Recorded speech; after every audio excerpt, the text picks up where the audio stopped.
Today, I did it. I'm finally settling my beef with another Fortnite YouTuber. So I was scrolling through YouTube and I saw this video by a YouTuber named Unchained. And I noticed a few of his videos kind of looked similar to mine. And listen, guys, like, do not go send any hate to Unchained. He does put effort into his videos. So if anything, just go send him some love. Tell him Sypher says what's up. This happens quite a bit, like with other channels that are in different languages. Sometimes if a video is doing really well, they'll do it in their own language and whatever. It makes sense. It's smart. I'm not upset about it. But today, we're going to have to return the favor. I noticed that he uploaded a video about a world record that can't be broken. Apparently, him and a few of his friends hopped in a match of Horde Rush. Well, they scored 1.2 million, which was a world record at the time. You get points by eliminating waves and waves of zombies, and then there's a final boss at the end who's worth even more points. So, Mr. Unchained, I mean, if you're going to take a few liberties here and there with my thumbnails, I think today I'm going to take your impossible record and I'm going to assemble the God Squad. First up, we have Ranger. He has not touched grass in weeks. Next up, we have Frostspring, one of the best zero build players in the world. And last up, we have Squatting Dog, an OG in the Fortnite space and a veteran in Horde Rush who's going to walk us through this.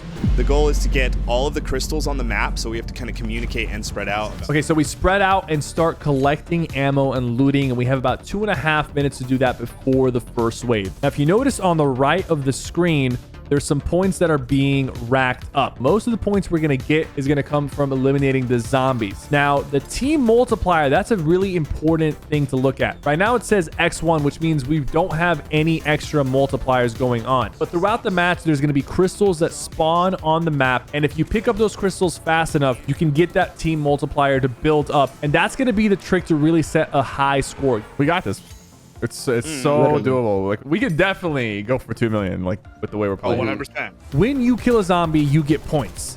But if you and your teammates all shoot the zombie at least one time, you all get the same amount of points for that zombie. So it's actually beneficial for all of you to share the zombies and not be a kill hog. Here's where it gets tricky. Every single time you eliminate a zombie, you get a kill streak.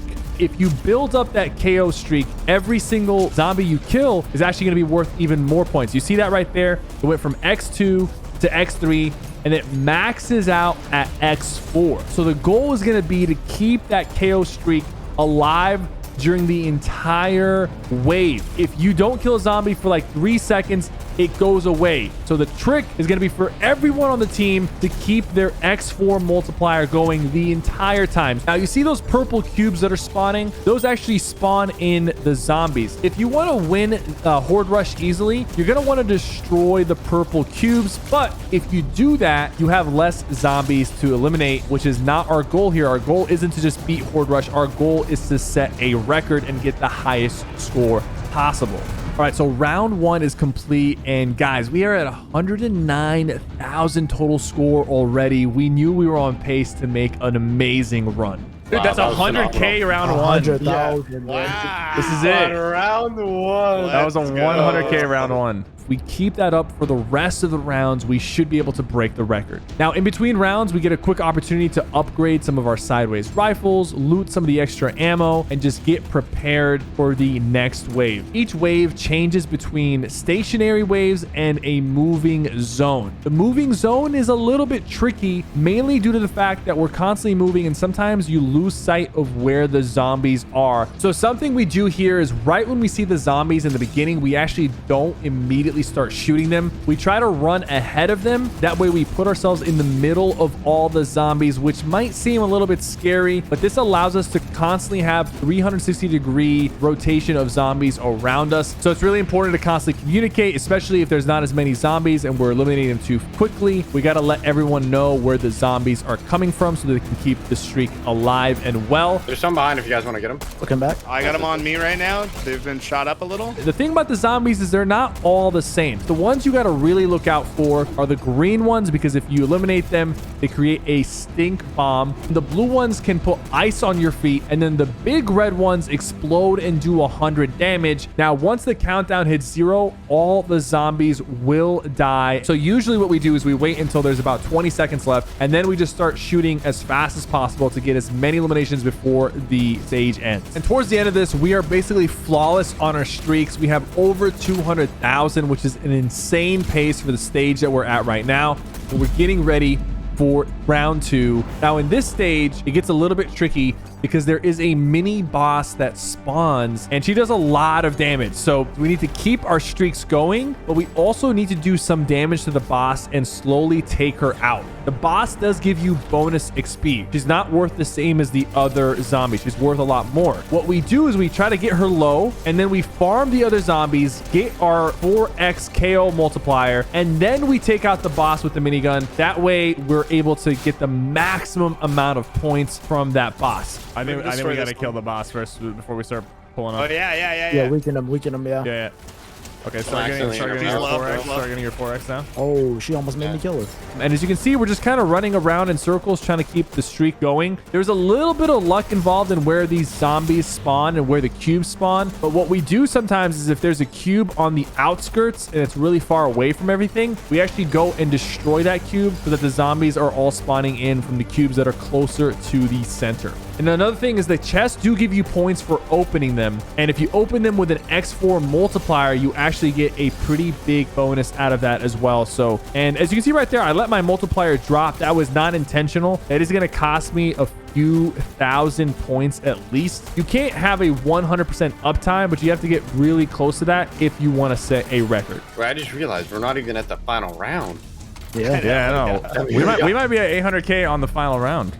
Yeah, like by This was a really good one. All right, so we have one more phase before the final boss, and we have to follow the storm. It's pretty much the same strategy. I upgraded my sideways rifle to gold, which you can actually get it all the way up to mythic by collecting the purple cubes. Now, what is the best weapons for this mode? It's gonna come down to personal preference, but I chose the sideways rifle because of the fact that you do not have to reload it, and that's gonna be important in keeping the KO streak.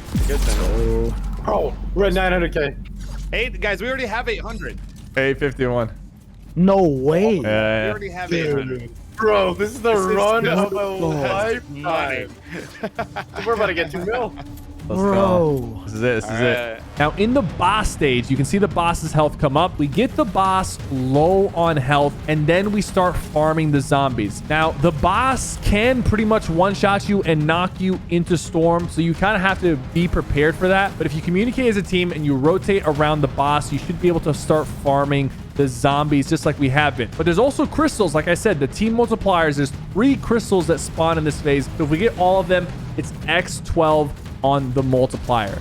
The cubes keep spawning in, and there's a lot of zombies, so it can get really hectic. But our goal right now is to get our total score to at least over 1 million before defeating the boss. The boss can be worth anywhere from 100,000 to 200,000 points. And now at this point, the storm is getting smaller, and we're getting a little bit nervous. I keep checking the total score. We need that number to be over 1 million before we defeat the boss. We've been doing this for 5 hours at this point. We do not want to choke and lose this. Everyone's in the zone. Everyone's racking up their KO streak.